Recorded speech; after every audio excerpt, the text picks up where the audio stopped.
Hi everyone, welcome to lesson 7. Here's where we will be talking about order of operations. So I imagine for some of you, the first thing you think of when you hear order of operations might be PEMDAS, which is not a real word, but I just want to address that first. Some of us, when we were in school, were taught this sort of shorthand way of remembering our order of operations. So what I learned when I was in school is please excuse my dear Aunt Sally as a way to remember all these letters. P would stand for parentheses. E stands for exponents. And then the M and the D stand for multiplying and dividing. The A and the S stand for adding and subtracting.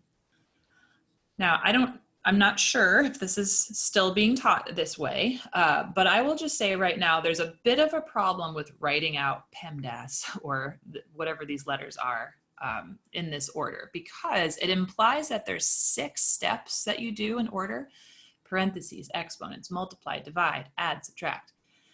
That kind of misses something that you need to know with order of operations, which is multiplying and dividing do not necessarily go in this order. So multiplying and dividing are together in their own steps. So sometimes you'll actually divide first. Sometimes you'll multiply first. So what you'll see in this list of steps up here, step 1, 2, 3, and 4, when you get to step 3, it says multiply and divide left to right. So you really do need to pay attention to whichever operation comes first in your problem. So before we dive into number 1, which is kind of a longer problem, just really quickly, here's what I mean by left to right. So I'm just kind of squeezing in an extra example here. Let's say we have 10 divided by 2 times 3. If you're not careful about PEMDAS, you might think, oh, M is first. I'm going to do 2 times 3 and get 6, then I'll divide. That will not work. That will not give you the correct answer. In this problem that I just made up, 10 divided by 2 times 3, you do need to divide first. 10 divided by 2 is 5, and then multiply. 5 times 3 is 15. If you switch the order and you multiply first, the answer will not be the same. It will not be correct. Okay, and the same concept applies for adding and subtracting. Okay, so add and subtract, those are also together sort of in one step. Sometimes you add first, sometimes you subtract first. It's whichever operation comes first, left to right. Because remember, when we learned about subtracting, one of the things we learned about is whenever you subtract, you can also just add the opposite, right? Adding and subtracting, while in a way they're opposites, in another way they're kind of just all the same, all part of the same step. Okay, so if you're used to writing PEMDAS, that's sort of okay, but notice the list of 4 steps up here and how that compares. So step 1, grouping symbols. So generally that means parentheses, but sometimes you'll see brackets. If there's multiple layers of grouping symbols, you'll see square brackets and these squiggly brackets. It's all just parentheses, but they're kind of layered inside each other. And then fraction bars, okay, what is that? Eventually we'll get to problems where the entire problem is one big fraction. So the fraction bar, the thing separating the numerator and the denominator, that's kind of creating 2 groups. So we'll simplify the numerator first as one group, then we'll simplify the denominator. So all of that is encompassed in step 1, grouping symbols. So notice parentheses, notice brackets. If your problem is one big fraction, just separate it into those 2 groups. So that's all the P in PEMDAS, that's grouping symbols. Step 2, exponents, that's fine. Simplify exponents next, that's great. I have nothing to change about that one. Step 3, I addressed this, multiplying and dividing left to right. Sometimes you'll divide first, sometimes you'll multiply first, but read it left to right like you read a sentence.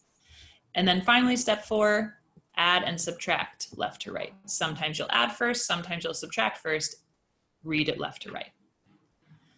Okay, so that's all introduction. I'm just diving right in and doing some harder problems with you. So on the homework, I think they start off maybe a little easier and shorter, but we're just going to do some of the harder ones together. I think we have 4 problems to go over together. Okay, good. So here's number 1. All right, so I will read it out loud first, and then we'll carefully simplify it. All right, so there's some square brackets. Then there's parentheses. In the parentheses is 52 plus 2 squared. Now close up the parentheses. Then we have a division symbol. Then in parentheses, -7. Close the parentheses. And then finally the square brackets are closed. And all of that is divided by, so a division symbol again, and all of that is divided by 1/9. And the 1/9 is in parentheses. So lots of parentheses. I will just say sometimes parentheses, there's nothing to do in them. You'll see parentheses around fractions a lot of the times, or around negative numbers. So that's what we see in this problem. Okay, so there's parentheses as well as brackets. If there's multiple layers of grouping symbols, work from the inside out. So I'm going to start sort of in the middle of the problem in a way, the innermost parentheses. I'm going to start with 52 plus 2 squared. Let's treat that like it's its own problem. In parentheses, 52 plus 2 squared. Okay, so within these parentheses, I have a plus sign and I have an exponent. So if I apply order of operations just to this one little mini problem, I should not be adding yet. I should be doing the exponent first. So let's do 2 squared, that's 4. So I'm rewriting 52 plus 4. That's still in parentheses. And now I can add 52 plus 4, that's 56. Okay, I would encourage you to be extra thorough as you are showing your work for these. I know some of you have a higher comfort level for just wanting to do things in your head. I understand and I relate to that, but better safe than sorry in terms of when you're showing your work to me, whether it's for your written homework or your test. Be extra clear. Don't assume that I know what you're doing. Tell me what you're doing. Show me what you're doing with your steps. Okay, so that might be a little uncomfortable for some of you who want to race ahead and do 2 or 3 things at once. I get it, but try to show every step. Make it easy for anybody to follow your work as you're simplifying. And that'll make it easier for you to catch your own mistakes too. Okay, good. So all we did so far, we did 52 plus 2 squared. That became 52 plus 4, which is 56. I've rewritten everything else. So what we have now, we still have the square brackets. Within the square brackets, we have 56 divided by -7. Now I've kept the 56 in parentheses. I don't really need those parentheses anymore, actually. Now that I've simplified, I don't really need them anymore. So I'll just take those away. Okay, so 56 divided by -7, that's all in square brackets, and we're still eventually going to divide by 1/9. So now, if you see the -7 in parentheses, there's nothing to do in those parentheses. It's just a set of symbols around a negative number. So what we're going to do next is we can really simplify in these brackets now. 56 divided by -7. 56 divided by 7 is 8. A positive divided by negative, because the signs are different, that answer will be negative. So 56 divided by -7, that will be -8. So I'm going to rewrite this whole thing in square brackets. It's now just -8. And I don't need the brackets anymore because I've simplified. So here's what we have left. -8 divided by 1/9. The 1/9 was in parentheses. You don't really need the 1/9 to stay in parentheses. Again, sometimes you'll see that with fractions. It's kind of more just a visual cue to help you notice that that's a separate number, that you're not just dividing by 1 or just dividing by 9. Okay, so -8 divided by 1/9. Now we need to remember how to divide fractions. Keep, change, flip. So I'll keep the -8 over 1. So I'm rewriting -8 over 1. I will change division to multiplication, and then I will flip or take the reciprocal of 1/9, and now that's 9 over 1. So again, negative 8 divided by 1/9 got rewritten as negative 8 over 1 times 9 over 1. Now we multiply across. Negative times positive, this will be negative because the signs are different.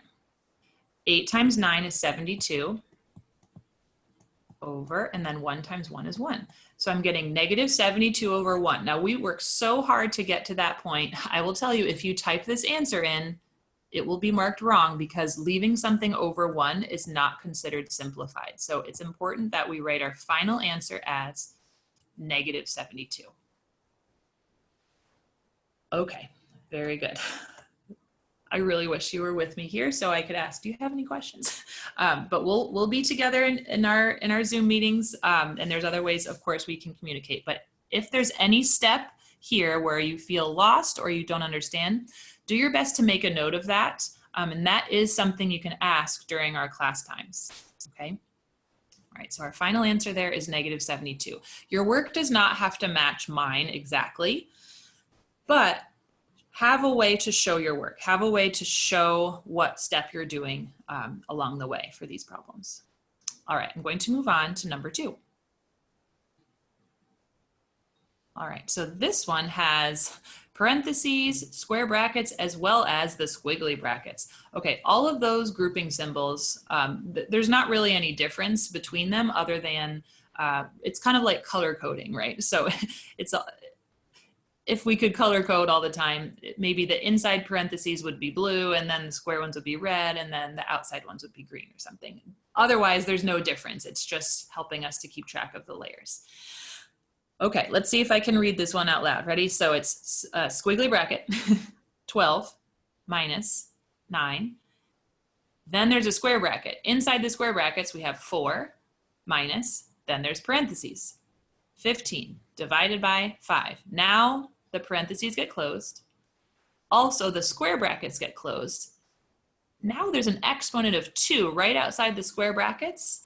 Finally, the squiggly brackets get closed, and there's yet another exponent of 2 outside of those. Okay, we're going to work from the inside out again. So what that means is find the parentheses kind of in the, find the innermost layer of grouping symbols or parentheses. And in this case, that's right here, the 15 divided by 5. So let's do that first. That's 3. Now, as annoying as it might be, I think I'm going to copy everything else down. So all I'm doing is just copying the rest of the problem down. Squiggly bracket, 12 minus 9, square bracket, 4 minus. Now instead of 15 divided by 5, I just have 3. Closing up a square bracket, exponent of 2. Closing up the squiggly bracket, exponent of 2 again. So the difference now is there's no more parentheses. Now my innermost grouping symbol is the square bracket. So now I can do 4 minus 3. 4 minus 3 is 1. Okay, time to copy everything down again. Squiggly bracket, 12 minus 9. Square bracket. Inside the square bracket is now just 1. Then I have an exponent of 2, then squiggly bracket, exponent of 2. All right, so I'm kind of still at step 1 of doing grouping symbols. That's what we just did. We did the parentheses, 15 divided by 5 is 3. Then we did the square bracket, 4 minus 3 is 1. Now, let's see. I'm not really ready to do the next grouping symbols. There's quite a bit happening inside the squiggly brackets here. I do need to now take care of this exponent. This 2 exponent, it's right outside the square bracket. Really, it's just being applied to a 1 right here. So I need to do 1 squared, which is 1. Okay, so 1 squared is 1. All right. Everything else comes down. Squiggly bracket, 12 minus 9. This is now, instead of just 1 squared, now it's just 1. Square bracket, I guess. Okay, squiggly bracket, 2. So just to recap what I've rewritten, squiggly bracket. And they're getting less squiggly as we go. 12 minus 9. In square brackets, I just have a 1 now. I've already squared the 1, so now it's just 1. Close the square brackets. close the squiggly brackets, and then there's one more exponent of 2. Okay, so now I can really work inside those squiggly brackets and work on 12 minus 9 times 1. So let's do 9 times 1, multiplication, which is 9. Okay. Rewriting, squiggly bracket, 12 minus. Now I just get to write 9. Close the squiggly bracket. Now I have an exponent of 2. Okay, almost there. Again, just to repeat what I just did, what I just wrote, squiggly bracket, 12 minus 9, close the squiggly bracket, and then there's a 2 exponent. So now I can subtract 12 minus 9 is 3. So I'm rewriting. Inside squiggly brackets is now just 3, and that will be squared.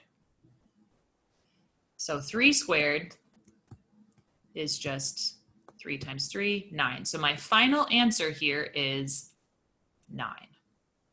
Okay, I did not count how many steps that was. All along the way, there are opportunities to do things incorrectly. So just make a note to yourself of, oh, wow, I would have started it differently. I would have done this first, and that would have maybe led to a totally different answer. So notice where you got stuck or where you were surprised about what we did. Our final answer should be 9. I will say the most common mistake in a problem like this is, I mean, we use the phrase left to right. So sometimes we want to just do that. We want order of operations to just be left to right, the end. So a common mistake would be right here at the beginning of the problem to do 12 minus 9 and get 3 right away. You might think that would still work out, but it would not. It would lead to a totally different answer at the end. So resist the urge to just read it left to right like a sentence. Follow the order of operations. Now, when you're doing multiplication or division or adding, subtracting, yes, we do go left to right within those individual steps, but there's a reason why order of operations gets its own lesson, because it's not just going left to right. There's a very specific order. All right, so once again, make a note of what do you need to go over? What are the steps that you missed? Okay, so 2 down, 2 to go, I think. Next, here we are, number 3. Okay, so here's one where the entire problem is a fraction. So this is where we consider fraction bars to be grouping symbols. So here's my fraction. In the numerator, it starts out like this. In parentheses, 4 minus 5. And outside of those parentheses, there's a 2 plus. Then there's more parentheses, 3 minus 7. Close the parentheses, and then there's another exponent of 2. All of that is in the numerator of this giant fraction. In the denominator of this fraction, we have 3 squared minus 2 to the 3rd. So the entire problem is a fraction. So let's really treat it as 2 separate problems. Let's deal with the numerator first, and then we'll simplify the denominator. So I'm just going to focus on the numerator. That's its own order of operations problem right here. So let's deal with parentheses. Now that we're focusing on the numerator, let's focus on parentheses. 4 minus 5 in parentheses, that's -1. So now that I'm rewriting this, I'm rewriting 4 minus 5 in parentheses as -1 in parentheses. I'll keep the 2 exponent plus the next parentheses, 3 minus 7, that's -4. That's also in parentheses, and that's also going to be squared. So for both of those parentheses, I was subtracting 4 minus 5 and then 3 minus 7. We can go back to our subtraction rules. I could have rewritten 4 minus 5 as 4 plus -5. The signs are different. I'm subtracting. I'm keeping the sign of the bigger number. That's why the answer was -1. Okay, we're essentially starting with a small number and subtracting a bigger number. Same idea with the 3 minus 7. I could rewrite it as 3 plus -7. Again, subtract, keep the sign of the bigger number. That's where the -4 comes from. So here's where we are. In our numerator, we have -1 in parentheses squared plus -4 in parentheses squared. So I think it's time to square. I think it's time to do exponents. We've done our grouping symbols. We did our parentheses. Now let's square each of those. Okay, so I'm leaving some space because I'll come back for the denominator. But now I'm just focusing on the numerator. So -1 squared, that's -1 times -1, which is just +1. plus negative 4 squared in parentheses. Negative 4 times negative 4, that would be positive 16. So what I have in my numerator right now is 1 plus 16. And finally, I get to add and get 17. So my numerator for my big giant fraction problem, my numerator is now 17. That could have been its own order of operations problem, and it kind of was. Now, let's go back. Our problem had a denominator of 3 squared minus 2 to the third. So let's simplify that. Now, this one is actually simpler than what we just did. There's no parentheses down here. So we can just start with exponents. 3 squared, that's 3 times 3, which is 9, minus, and then 2 to the third, 2 times 2 times 2, that's 8. Okay, so I'll write that out, 3 times 3 minus 2 times 2 times 2. That's really what we did. Notice I'm keeping the minus sign as it is. So when we're dealing with exponents, we're essentially just multiplying. Okay, so 3 times 3 is 9, 2 times 2 times 2 is 8. Notice that that minus sign stays. There's no parentheses around it, so I'm not writing that negative sign over and over. I'm just keeping it as a minus sign. So all we have now is 9 minus 8, which is 1. So my denominator is 1. So here's where we are. We have a fraction, 17 over 1. So our last job is just to simplify and recognize that any number over 1 can be written just as an integer or as a whole number, not as a fraction. So don't leave it over 1. 17 over 1 needs to be written as 17. Okay, so lots going on here again. I told you I picked hard problems to do here for this lesson. The entire problem started out as a big fraction. We essentially broke it into 2 problems. We treated the numerator as its own order of operations and simplified that. We dealt with parentheses and exponents, and we saved adding for last. Then we dealt with the denominator, 3 squared minus 2 to the third. We simplified the exponents, then we subtracted. Okay, and then finally, 17 over 1 became 17. All right, one more to show you, I think. Yes, okay. Number 4. All right, this one actually has a different kind of grouping symbol that I forgot to mention earlier. So now is a good time to mention. Another kind of grouping symbol is absolute value. That's those straight up and down bars or lines. We've seen those in a previous lesson. This is kind of like parentheses, but I need to tell you they're not parentheses. They are absolute value. Okay, so reminder, when you take the absolute value of a number, distance from 0, it's always positive. So it's not quite the same thing as parentheses. Absolute value, those expressions will become positive. All right, this problem is another fraction problem. The entire problem is a big fraction. So here's what we have in the numerator, 2, then absolute value. Inside the absolute value bars, we have 3 minus 4. Then minus 5 times 8. Let's focus on that first. That's our numerator. We'll come back to the denominator. Okay, so if you think about PEMDAS, if you think about our order, grouping symbols come first, or parentheses first, but instead of parentheses, it's absolute value. So we're going to start with that absolute value of 3 minus 4. Okay, 3 minus 4 is negative 1. So I'm going to rewrite this as 2, then absolute value, negative 1, minus 5 times 8. Okay, the absolute value of negative 1 is 1. Remember, absolute value is distance from 0. Distance is always positive. So rewriting again, this becomes 2 times 1 minus 5 times 8. So please pay attention to what just happened with the absolute value. We simplified inside it. 3 minus 4 was negative 1. The absolute value of negative 1 became 1. So here's what we have in the numerator right now. 2 times 1 minus 5 times 8. Let's keep going. 2 times 1 minus 5 times 8. Okay, so we need to multiply first and then we'll save subtraction for last. So let's do both of those multiplications. 2 times 1 is 2, minus 5 times 8 is 40. So now what I have in the numerator is 2 minus 40. That's really the same thing as 2 plus negative 40. Feel free to rewrite it like that if that helps you. Either way, you need to recognize that we have numbers with different signs. We will subtract and keep the sign of the bigger number. So in my head, I'm doing 40 minus 2 is 38, but it needs to be negative because the bigger number is negative. So we've made it to the end for the numerator. So just to recap, we did absolute value of 3 minus 4. So we did 3 minus 4 is negative 1. Absolute value of negative 1 is 1.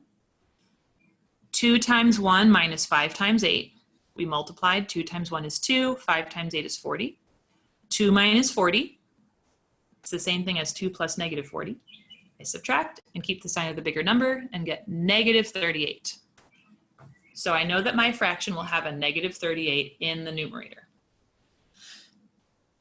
Okay, take a deep breath, take a little break if you need to in this problem, because we're not done. We're halfway done.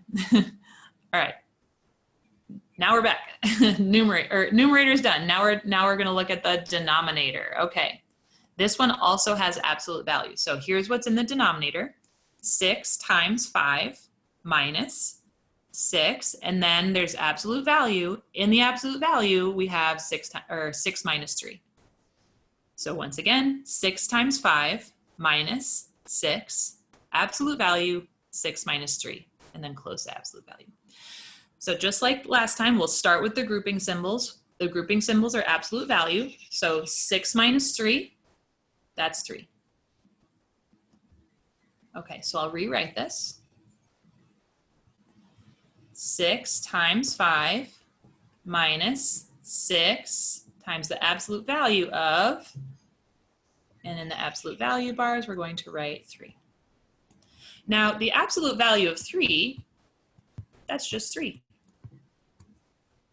Okay, so really, when I rewrite this again, I can just write 6 times 5 minus 6 times 3. Okay, so the absolute value of 3 is just 3. So here we go, 6 times 5 minus 6 times 3. So now we're at the step where we can just multiply, and we'll save subtraction for last. So 6 times 5 is 30, minus 6 times 3 is 18. So now in my denominator, I have 30 minus 18. 30 minus 18 is 12. Okay, so bringing it all together, remember when we simplified the numerator, we got negative 38. We just finished simplifying the denominator and we got 12. So we have a fraction, negative 38 over 12. Our very final step now should be to reduce this fraction if possible. These are both even numbers. So I'm going to start by dividing by 2. Because they do have a common factor of 2. I might be able to go farther than that, but this is where I'm going to start. 38 divided by 2 is 19. So I will write negative 19 in the numerator. 12 divided by 2 is 6. So 19 is prime. I can't break it down at all. 6 doesn't go into 19. I'm done now. So my final answer is a fraction, negative 19 over 6. Okay. So once again, lots of steps here. Okay. So take it slow, show your work, try to follow along. And then by the time you get to the end with your fraction, make sure you are reducing that fraction if possible. In this case, I was able to reduce by dividing out a common factor of 2. So negative 38 over 12 reduced to negative 19 over 6. If you'd like to rewrite it as a mixed number, you can, but that's not necessary. Okay, so if you did want to, that's fine. You could just divide. 19 divided by 6 goes in 3 times. 3 times 6 is 18 with a remainder of 1. So you could also rewrite it as negative 3 and 1/6 if you would like, but you do not need to. Either one is fine. And we did so much work already, I would just leave it as negative 19/6. So definitely reduce. That was the dividing by 2 part, but you don't need to change it to a mixed number. That's not necessary. Okay, so with order of operations, I mean, I could just show you those 4 steps at the beginning and say, now use those, and that's all you need to know. Obviously, seeing examples helps. We've only seen 4 examples. I tried to show you some of the harder ones from the homework. Inevitably, you'll come across a problem that maybe is different from some of these. So always go back to those steps: grouping symbols, exponents, multiply and divide, add and subtract. Pay attention to exponents, pay attention to absolute value. You'll probably have some fraction problems thrown in there as well. So this is definitely a lesson to slow down, take your time. I am going to show you one more place where you can get some extra practice in Blackboard. So I'm going to do a quick pause of the recording and just quickly show you where you can get extra practice with this before we end. So just pausing for a moment here. Okay, we're back. What you're seeing right now is Blackboard. This is our course in Blackboard. I've shown you things here before: Zoom link, videos, notes, syllabus. Here's where you submit your weekly written work, classwork packets, test work submission. So I'd like to remind you about the classwork packets. I believe I mentioned this once before, but in case you forgot, there are extra practice packets available for you. Normally I'd be printing these and handing them out in class. You don't need to print them. You don't need to do them at all, but this is a lesson where the more practice you get, the better. So feel free to use this. I would take you to the folder classwork number 1 through 8. We were just looking at lesson 7, I believe. So there's a classwork packet for lessons 6 and 7 together. So I'll just remind you what that looks like. So it is a PDF file. And again, you can print it. You can see here's some exponent questions near the beginning of the lesson, or of the packet here. So this is for lesson 6 and 7. So basically this first page has all these exponent questions. And then starting with number 23, where it says simplify, you can see all these different variations on order of operations problems. So these are good ones to look over and try just for practice, to give yourself as much variety as you can and make sure you can still follow those steps. So there's lots and lots of problems here, and then the answers are at the end. So I wanted to make sure you knew that that was available to you, because these problems are so long. Sometimes just seeing the answers is not quite enough. So this is one of the rare times when I did also give you an answer key. So going back to where it says classwork packets, here's the folder again. I did make an answer key, a fully worked out answer key for classwork 6 and 7. So that's what I'm showing you here, the classwork 6, 7 key. So basically what I did was I printed it, wrote out the answers, and then scanned it. So if you need a little more guidance for some of the answers, this is something you can look at. Okay, so here's some reminders about exponent questions. And then what I really wanted to show you here is the order of operations. Okay, so really trying to break it down and showing you where the answers come from. So I tried to put some more detail here. So feel free to use this. This is totally optional. Again, doing the notes and the homework might be more than enough practice for you, but sometimes it's nice to have another place to go. So I just wanted to make sure that you knew that this was here. All right, so this is the end of lesson 7. All that we have left is lesson 8, and our first test will cover lessons 1 through 8. Yep, that's it. So I'll see you soon for lesson 8, and then your test is coming up shortly after that. All right, thank you.